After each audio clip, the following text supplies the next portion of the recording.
Saudara, putusan pra-peradilan Firly Bahuri jadi salah satu bahasan dalam sidang pra-peradilan Peggy Setiawan.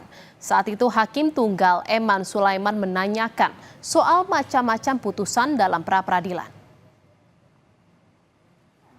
Pra-peradilan itu ada berapa macam yang ahli tahu? Izin Yang Mulia, sepengetahuan saya adalah putusan itu dikabulkan dan putusan itu ditolak Yang Mulia. Ada dua aja? Dua klasifikasinya itu. Terkait dengan putusan gugur, putusan tidak dapat diterima, apakah mengenal seperti itu?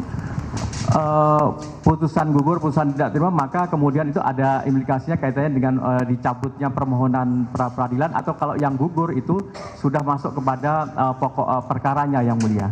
Tadi saudara mengatakan putusan tidak dapat diterima itu yang dicabut. Putusan tidak dapat terima. Alasannya apa? Alasan ya karena tergantung dari konsekuensinya, kan tergantung dari pihak pemohonnya Yang Mulia.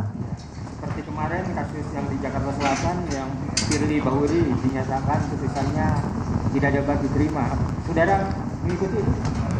Tidak dapat diterima karena memang menurut penilaian dari hakim pra-peradilan itu adalah tidak bisa dibuktikan oleh pihak pemohon, begitu Yang Mulia. Kalau tidak dapat dibuktikan itu masuk ke materi, apakah tidak bersinggungan dengan ditolak?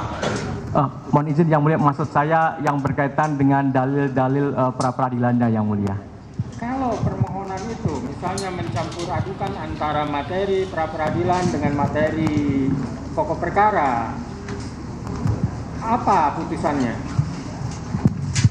Tentu putusannya kan sebagaimana saya kembali mengacu ke pasal 2 Perma nomor 4 2016 Yang Mulia, bahwa di dalam perma tersebut berkaitan dengan penetapan seorang menjadi tersangka dalam pra-peradilan itu hanya berkaitan dengan aspek formilnya. Apakah dalam penetapan tersangka itu sudah memenuhi kualifikasi minimal dua alat bukti tadi ataukah tidak?